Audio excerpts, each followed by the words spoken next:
Namaku Mamat. Sudah lebih dari 10 tahun aku bekerja sebagai penjahit kebaya. Hidupku sederhana, pagi main haid, malam menutup toko, lalu tidur di kamar kecil di belakang tempat kerja. Tak ada hal aneh dalam hidupku. Sampai malam itu tiba. Malam yang membuatku percaya ada pesanan yang tak datang dari dunia ini.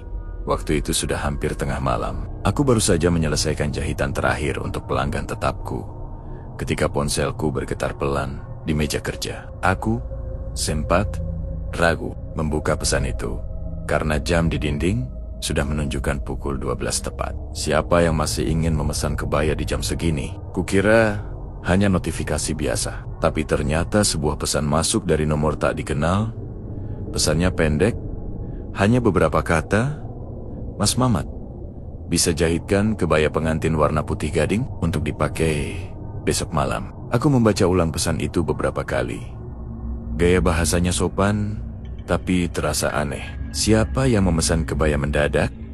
Apalagi untuk dipakai dalam waktu 1 malam. Aku menatap layar ponsel, menunggu balasan, dan tak lama kemudian, masuk pesan suara berdurasi singkat. Suara perempuan, lembut, tapi ada gema samar di belakangnya, seolah berbicara dari ruangan yang kosong dan jauh. Tolong, jahitkan kebaya pengantin. Ya, Mas Mamat, ukurannya seperti yang dulu. Aku terdiam. Kalimat itu menimbulkan sesuatu di kepalaku. Seperti yang dulu, aku menatap nama pengirimnya. Hanya tertulis Balaras. Tidak ada foto profil. Tidak ada riwayat percakapan. Bahkan status terakhirnya tak menunjukkan apapun. Aku mencoba membalas dengan hati-hati. Maaf, Balaras. Mungkin Mbak salah orang. Saya belum pernah jahitkan kebaya untuk Mbak sebelumnya. Namun, pesanku hanya centang 1, tidak terkirim. Entah kenapa, rasanya seperti pesan itu sudah tak punya arah untuk dikirim. Malam itu aku tidak bisa tidur. Ada perasaan ganjil yang sulit dijelaskan. Nama Laras seolah mengusik sesuatu di ingatanku. Aku merasa pernah mendengar nama itu. Tapi di mana? Aku mencoba mengingat-ingat, tapi kepala terasa berat. Akhirnya aku menyalakan lampu kecil di ruang jahit dan melihat mesin tuaku yang diam di sudut ruangan. Entah mengapa, rasanya tempat itu jadi lebih sunyi dari biasanya. Aku mencoba menenangkan diri dengan membuat teh hangat. Tapi bahkan suara air yang menetes dari keran terasa nyaring sekali malam itu. Ada semacam hawa dingin yang merayap perlahan dari arah jendela. Kain-kain putih yang tergantung di gantungan tampak bergoyang halus. Padahal pintu tertutup rapat. Mungkin karena terlalu lelah, pikirku. Tapi dalam hati kecilku ada perasaan lain, semacam firasat bahwa pesan itu bukan sekadar salah kirim. Sebelum akhirnya tidur, aku sempat menatap ponselku sekali lagi. Nomor itu masih tersimpan di layar. Tanpa foto, tanpa nama lengkap, hanya Mbak Laras. Dan saat aku menutup mata, entah mengapa, di kepalaku muncul bayangan seorang perempuan memakai kebaya putih, berdiri di bawah cahaya redup, menatap ke arahku tanpa suara.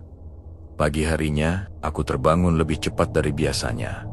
Langit masih abu-abu, dan udara terasa lebih dingin dari biasanya. Aku melangkah ke depan toko, hendak membuka pintu, ketika mataku tertumbuk pada sesuatu di lantai. Sebuah amplop tipis, berwarna krem, terselip di bawah pintu besi yang masih terkunci dari dalam. Amplop itu tidak berdebu, seolah baru saja diletakkan. Di depan amplop tertulis namaku dengan tulisan tangan halus. Untuk Mas Mamat. Tanganku sedikit gemetar saat membukanya. Di dalamnya ada selembar kertas putih berisi ukuran tubuh wanita, panjang lengan, lingkar dada, lingkar pinggang. Semuanya sangat detail. Dan di sudut kanan bawah tertulis nama pemilik ukuran itu, Laras Dewi. Aku membeku. Nama itu aku ingat sekarang. 3 tahun lalu aku memang pernah menjahitkan kebaya pengantin untuk seorang wanita bernama Laras Dewi. Kebaya putih, model klasik Jawa, untuk pernikahannya yang seharusnya digelar di bulan Mei. Tapi aku juga ingat satu hal lain. pernikahan itu tidak pernah terjadi. Karena calon pengantinnya meninggal sehari sebelum acara berlangsung. Dan sekarang, setelah 3 tahun berlalu, seseorang atau sesuatu memintaku menjahit kebaya itu kembali. Dengan ukuran yang sama dan nama yang sama. Aku berdiri lama di depan meja kerja, menggenggam kertas itu erat. Dalam hati, aku bertanya, siapa yang sebenarnya mengirim pesan tadi malam? Dan kenapa kebaya pengantin itu ingin dikenakan besok malam? Aku tak tahu apa yang akan terjadi. Tapi malam itu, untuk pertama kalinya, aku merasa pekerjaanku sebagai penjahit mungkin telah menembus batas antara yang hidup dan yang sudah tiada. Sejak pagi itu, pikiranku tak tenang. Amplop berisi ukuran tubuh itu masih tergeletak di meja kerja. Tapi rasanya seperti benda asing yang tak seharusnya berada di sana. Setiap kali pandanganku jatuh ke arah tulisan tangan itu, halus, rapi, dan feminin, entah kenapa, punggungku terasa merinding. Aku duduk diam cukup lama, memandangi angka-angka yang tertulis di kertas itu, lingkar dada, lingkar pinggang, panjang lengan, semua terasa akrab. Dan saat ku perhatikan lebih dekat, aku sadar, ini bukan ukuran baru.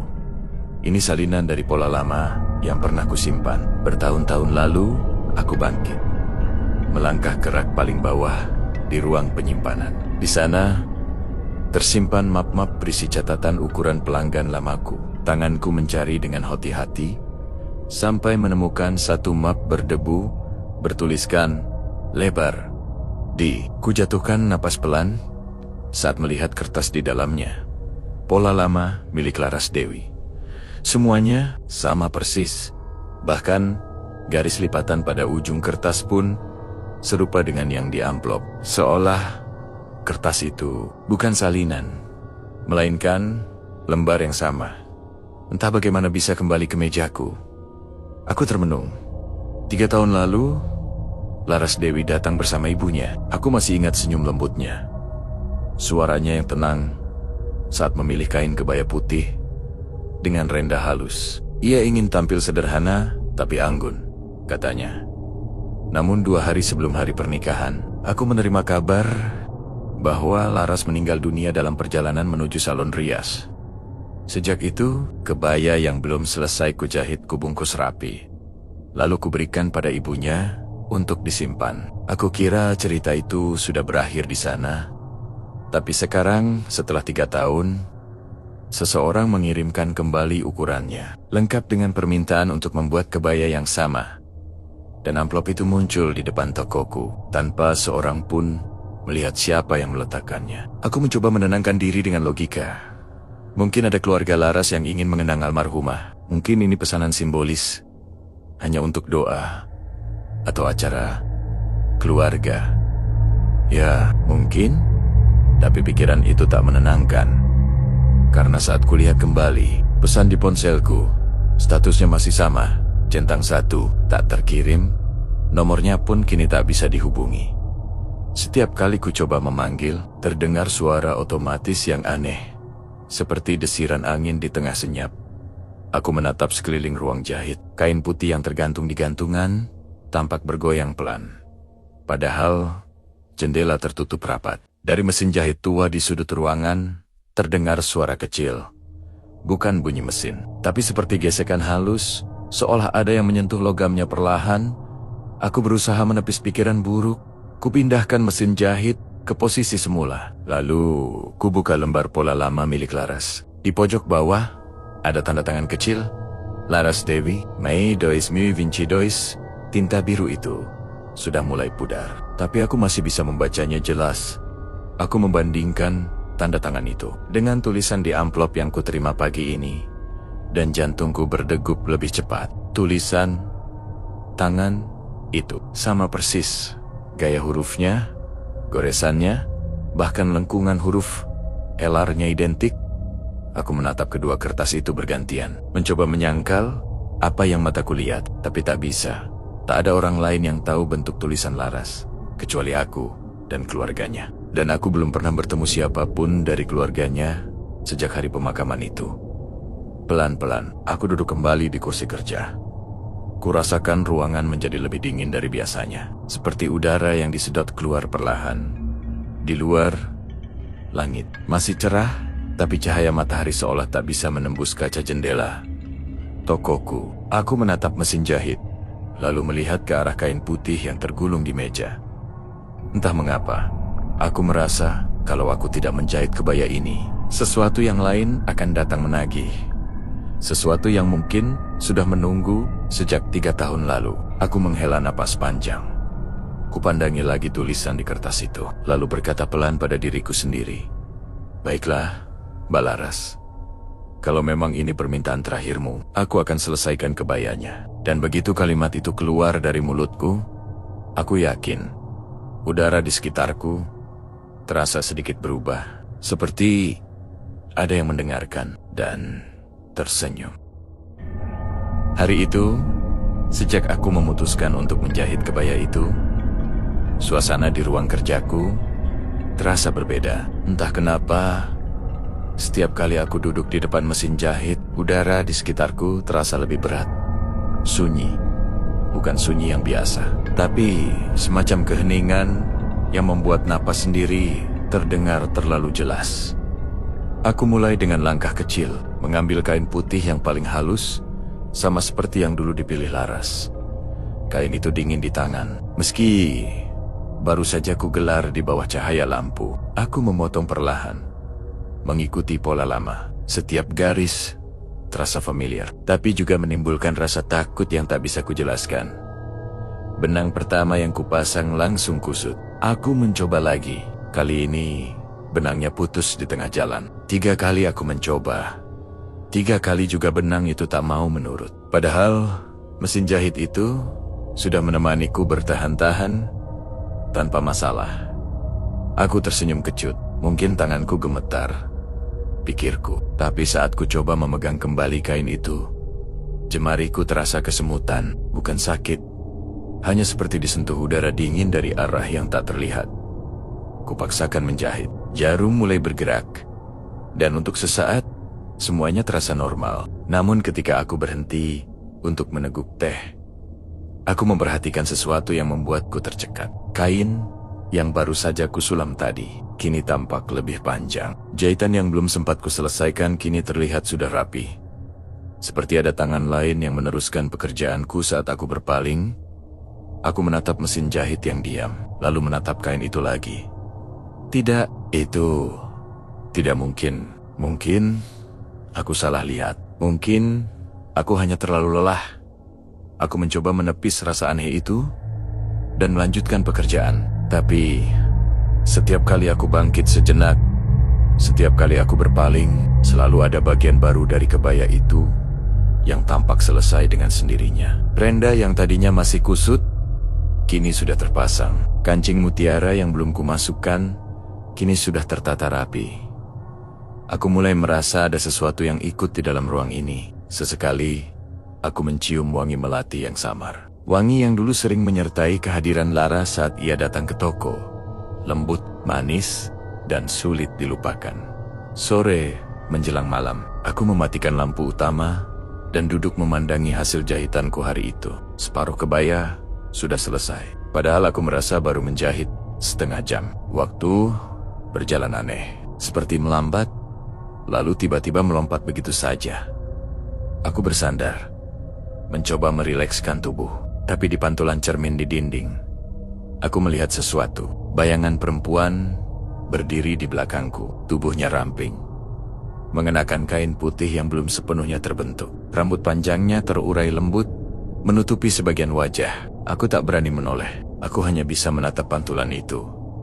Sampai akhirnya, bayangan itu perlahan memudar, seolah menyatu dengan dinding. Aku menutup mata, menarik napas panjang. Mungkin cuma pantulan kain di gantungan, gumamku pelan. Tapi aku tahu, cermin tak pernah berbohong. Malam itu aku tidur di ruang kerja. Di antara kain benang dan pola, entah jam berapa, aku terlelap. Tapi aku sempat mendengar sesuatu, seperti suara lembut dari arah mesin jahit. Suara perempuan, hampir tak terdengar. "Terima kasih, Mas." Mamat, aku terbangun, tapi tak ada siapapun. Mesin jahit diam. Kain di atas meja tampak utuh, rapi, dan kering. Padahal tadi sore, aku baru saja mencucinya. Aku duduk menatapnya lama. Kebaya itu tampak semakin indah, dengan detail yang bahkan tak kukerjakan sendiri. Namun setiap helai benangnya seperti menyimpan sesuatu yang hidup. Pagi berikutnya, aku mendapati jarum jahitku bengkok tanpa sebab. Kain di atas meja sudah dilipat, seperti seseorang baru saja menyelesaikan pekerjaan malam tadi.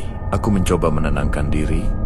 Kupandangi lagi hasil jahitannya, lalu tersenyum tipis.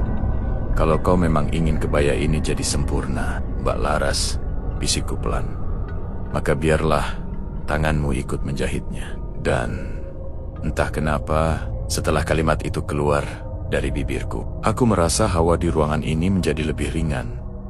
Seolah ada yang bahagia mendengarnya. Dan dari kejauhan, samar-samar, aku mencium wangi melati lagi. Sejak malam itu, kebaya putih di ruang jahitku seolah hidup setiap kali aku memandangnya. Selalu ada perubahan kecil. Hari ini, renda di bagian dada tampak lebih halus. Besoknya, lipatan di lengannya tiba-tiba sempurna. Aku sudah berhenti mencoba menjelaskan semua itu dengan logika. Yang kulakukan hanya melanjutkan, seolah aku dan sesuatu yang tak kasat mata sedang bekerja bersama. 3 malam berlalu sejak aku mulai menjahit kebaya Laras Dewi kembali. Dan pada malam keempat, sesuatu datang lagi. Kali ini bukan pesan, bukan amplop, tapi sebuah undangan. Aku menemukannya di depan rumah, tepat di atas batu kecil di halaman. Kertasnya tebal, berwarna gading, dan terikat dengan pita emas tipis. Tak ada nama pengirim di luar amplopnya. Aku membukanya perlahan. Di dalamnya hanya ada satu kalimat, ditulis dengan tinta hitam rapi. Datanglah membawa kebaya itu ke rumah di Jalan Kenanga nomor 13. Pukul 8 malam. Aku menatap tulisan itu lama. Jalan Kenanga nomor 13. Tempat itu bukan nama asing bagiku. Itu rumah keluarga Laras Dewi. Rumah besar bercat putih dengan halaman luas yang kini sudah lama kosong. Setelah Laras meninggal, keluarganya pindah keluar kota. Rumah itu ditinggalkan begitu saja, terkunci rapat, tanpa penjaga. Orang-orang di kampungku sering bercerita bahwa rumah itu sudah lama tak berpenghuni. Kadang, pada malam tertentu, terdengar suara gamelan dari dalamnya. Kadang juga terlihat cahaya redup dari jendela atas. Padahal, tak ada listrik yang menyala di sana. Aku selalu menganggapnya hanya cerita orang yang terlalu suka menakut-nakuti. Tapi malam itu, ketika aku lihat undangan di tanganku, aku tak bisa lagi menertawakan hal-hal seperti itu. Aku duduk lama di depan mesin jahit, memandangi kebaya putih yang tergantung di gantungan. Entah kenapa, kebaya itu tampak bersinar lembut di bawah cahaya lampu.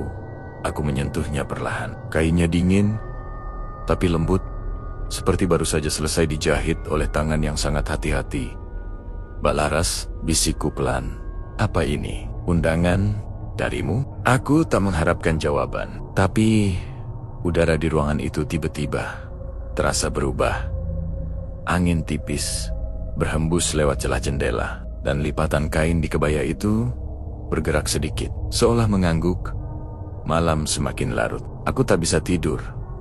Bayangan rumah di Jalan Kenanga terus muncul di kepalaku. Bagaimana bisa undangan ini muncul begitu saja di depan rumahku? Dengan tulisan tangan yang aku kenal? Ya, tulisan itu.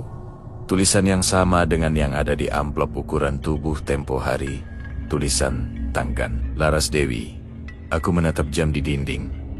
Jarumnya hampir menyentuh angka 8. Tanpa sadar, aku sudah berdiri, mengenakan jaket, dan mengambil kebaya itu dengan hati-hati. Entah kenapa, ada dorongan halus yang membuatku ingin memenuhi undangan itu. Bukan karena penasaran, tapi karena semacam perasaan tak enak jika menolak. Aku berjalan menyusuri jalanan sepi, menuju Jalan Kenanga. Udara malam terasa lebih dingin dari biasanya. Langit gelap tanpa bintang. Dan ketika akhirnya aku sampai di depan rumah, Bernomor 13 itu, langkahku terhenti. Rumah itu masih sama seperti dulu, besar, berhalaman luas. Cat putihnya mulai pudar, namun pintu depannya terbuka sedikit, seolah memang menungguku datang dari dalam. Samar-samar terdengar alunan gamelan, pelan, lembut, seperti musik pengiring prosesi pernikahan. Aku berdiri cukup lama di depan pagar, mencoba menenangkan diri. Hanya ada satu cara untuk tahu kebenarannya. Akhirnya, aku melangkah masuk, pelan, membawa kebaya itu di tanganku. Setiap langkah terasa berat, tapi entah kenapa, tidak menakutkan. Ada rasa tenang, seolah aku tahu seseorang di dalam sana sudah menunggu sejak lama. Aku berhenti di depan pintu yang terbuka setengah, lalu berkata pelan, "Saya datang, Mbak Laras." Kebayanya sudah siap. Udara di sekitarku tiba-tiba terasa lebih hangat. Gamelan itu berhenti, sunyi mengambil alih. Dan entah bagaimana, aku tahu, aku sudah melangkah terlalu jauh untuk mundur sekarang. Aku berdiri lama di depan pintu rumah itu. Dari luar, bangunannya tampak tenang. Tapi setiap jengkalnya seperti menyimpan kenangan yang belum selesai. Cat putih di dindingnya mulai terkelupas. Namun di udara masih tersisa aroma bunga melati, wangi, yang dulu sering menyertai kehadiran Laras saat datang menyesuaikan ukuran kebaya pengantinnya. Aku melangkah masuk pelan. Lantai marmer dingin menyalurkan hawa lembab ke telapak kakiku. Ruang tamu masih tertata seperti dulu. Meja panjang di tengah, kursi kayu dengan ukiran Jawa. Dan di atas meja, setangkai bunga melati yang sudah mengering di dalam vas kaca. Lampu gantung tua berayun perlahan, memantulkan cahaya temaram ke dinding yang dipenuhi foto-foto lama. Aku menatap salah satunya, potret seorang gadis berwajah lembut, mengenakan kebaya putih. Laras Dewi. Senyumnya di foto itu sama seperti yang kuingat. Tenang, tapi ada sesuatu di matanya, semacam kedalaman yang sulit dijelaskan. Aku melangkah lebih dalam, membawa kebaya itu dengan hati-hati di ketua. Tangan, gamelan yang tadi ku dengar dari luar kini benar-benar berhenti. Hanya ada suara langkah kakiku dan detak jantung yang entah kenapa terasa lebih berat dari biasanya. Tiba-tiba dari arah ruang tengah muncul cahaya redup seperti dari lilin. Aku mendekat perlahan. Di sana, di ujung ruangan, kulihat sebuah kursi kayu besar dan seseorang duduk di atasnya. Tubuhnya ramping, mengenakan kain panjang berwarna putih, dengan rambut hitam terurai menutupi sebagian wajahnya. Cahaya lilin di sampingnya bergetar halus. Setiap kali aku melangkah, aku tak bisa melihat jelas wajahnya. Tapi entah kenapa, aku tahu siapa dia. Suasana di sekitarku tiba-tiba menjadi hening sekali. Aku menggenggam kebaya itu lebih erat, lalu berbisik pelan. Hampir seperti berbicara kepada diri sendiri, "Mbak Laras." Perempuan itu diam. Lalu, perlahan, ia menoleh ke arahku. Gerakannya lambat, tapi anggun. Seperti seseorang yang tak ingin menakuti. Dari balik rambut panjang itu, kulihat sedikit senyumnya. Tenang, sama seperti dalam foto. "Terima kasih, Mas Mamat. Kebayanya sudah jadi. Sekarang, aku bisa menikah." Suaranya lembut, hampir seperti angin yang berdesir di antara bunga melati. Aku berdiri mematung, tak tahu harus berkata apa. Perasaan takut dan iba bercampur jadi satu. Aku melangkah pelan, menaruh kebaya itu di atas meja di depannya. Kebaya putih itu tampak bersinar dalam cahaya lilin, seolah memantulkan keanggunan yang tak berasal dari dunia ini. Aku menunduk, mencoba menata napas. "Aku hanya menjalankan pesanmu," kataku pelan. "Semoga kebaya ini membuatmu bahagia." "Mbak."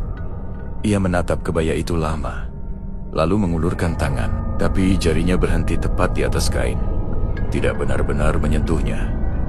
Dan saat aku mengangkat pandangan, wajahnya tampak berbeda, bukan menakutkan, tapi damai, seolah Seluruh beban yang menahannya selama ini perlahan hilang. "Terima kasih, Mas Mamat," katanya lagi.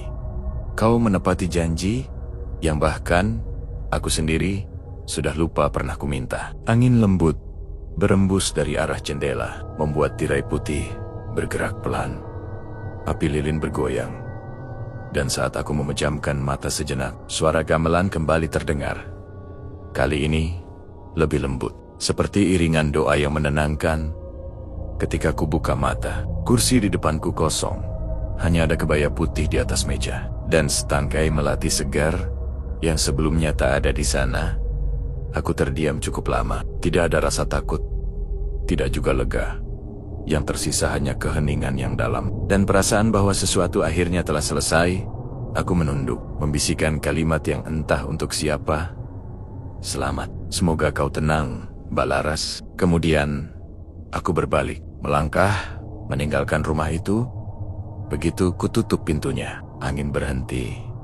Rumah itu kembali sunyi, seperti menunggu waktu yang sangat panjang untuk bernapas lagi. Sudah 3 hari sejak aku kembali dari rumah di Jalan Kenanga, nomor 13. 3 hari sejak aku menyerahkan kebaya putih itu dan melihat sesuatu yang tak akan pernah bisa kulupakan.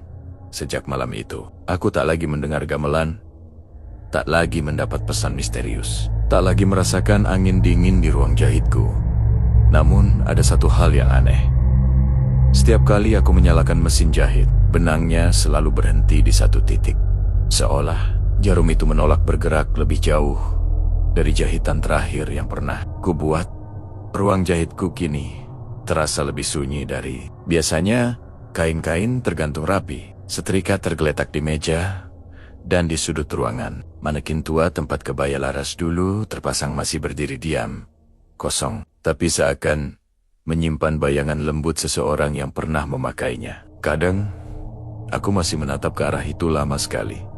Bukan karena takut, tapi karena rindu pada keheningan yang dulu terasa hidup. Lucu bukan? Bagaimana seseorang bisa merindukan sesuatu yang bahkan tak lagi ada di dunia ini. Malam itu, aku memutuskan untuk membersihkan ruang jahit. Ketika sedang melipat kain, mataku menangkap sesuatu di lantai. Selembar potongan renda kecil berwarna putih, sangat halus, seperti sisa dari kebaya yang pernah kubuat. Aku memungutnya. Rendanya lembut sekali, dan aromanya wangi melati. Aku memegangnya lama, lalu tersenyum tipis. Entah kenapa, aku merasa seperti sedang memegang kenangan yang menolak hilang. Aku meletakkannya di atas meja, lalu menyalakan mesin jahitku. Suara mesin itu terdengar pelan, tenang, seperti napas seseorang yang sedang beristirahat panjang. Tanganku bergerak perlahan, menjahit sehelai kain putih kecil, bukan untuk siapa-siapa, hanya untuk menutup rasa hampa di dadaku. Benang itu menari mengikuti pikiranku. Setiap tusukan seperti doa, setiap tarikan benang seperti kenangan. Saat jahitan terakhir hampir selesai, tiba-tiba lampu di ruangan bergetar pelan. Udara menjadi sedikit hangat. Aku berhenti, dan di saat itulah aku mendengar langkah lembut dari belakang. Bukan langkah manusia biasa, tapi langkah yang terasa ringan, hampir tak menyentuh lantai. Aku tak berani menoleh. Namun di cermin kecil, di samping mesin jahit, kulihat sekilas bayangan samar. Seorang perempuan berbusana putih, rambutnya terurai, dan di tangannya kebaya yang kini tampak sempurna. Ia berdiri di sana, menatapku lewat pantulan cermin dengan senyum yang begitu damai. Tak ada kata-kata, hanya keheningan yang penuh makna. Lalu bayangan itu perlahan memudar, meninggalkan cahaya lembut di sekitar kain yang sedang kujahit. Benang terakhir menembus kain dengan sempurna. Aku berhenti, lalu menatap hasilnya. Di ujung lipatan kecil itu, ada satu bunga melati kering yang menempel rapi, seolah dijahit oleh tangan lain selain tanganku sendiri. Aku tak tahu bagaimana itu bisa terjadi. Tapi aku tahu itu bukan kebetulan. Kebaya itu telah selesai, dan bersama selesainya jahitan terakhir, sesuatu di dalam diriku juga terasa lengkap. Bukan karena aku telah menyelesaikan pesanan seorang arwah, tapi karena aku belajar satu hal penting, bahwa beberapa janji, bahkan setelah kematian, tetap mencari jalan untuk ditepati. Aku mematikan mesin jahitku perlahan. Ruang ini kembali tenang, namun kali ini keheningannya bukan lagi kesepian, melainkan keheningan yang membawa kedamaian. Aku memandang ke arah jendela. Di luar langit mulai berwarna jingga. Angin sore berhembus lembut, membawa aroma melati yang samar, entah dari mana datangnya. Tapi aku tahu, itu pertanda bahwa Laras Dewi akhirnya pergi dengan tenang. Aku tersenyum kecil, lalu berkata pelan, seolah ia masih bisa mendengarku. Selamat jalan, Mbak Laras. Kebayamu indah sekali. Semoga kau memakainya di tempat yang penuh cahaya. Dan sejak hari itu, aku tak lagi menerima pesanan kebaya pengantin. Bukan karena takut, tapi karena setiap kali melihat kain putih, aku teringat pada satu perempuan yang datang menepati janji dari dunia lain. Kini, aku menjahit hanya untuk kenangan, dan untuk mengingat bahwa setiap benang yang kita jahit di dunia ini pasti terhubung dengan sesuatu yang lebih dalam di dunia seberang. Kisah Mamat dan Laras Dewi berakhir bukan dengan teriakan atau ketakutan, tapi dengan kedamaian. Sebuah pengingat bahwa tak semua pertemuan dengan yang tak terlihat harus menakutkan. Kadang, itu hanyalah cara halus dari mereka yang belum sempat mengucap terima kasih.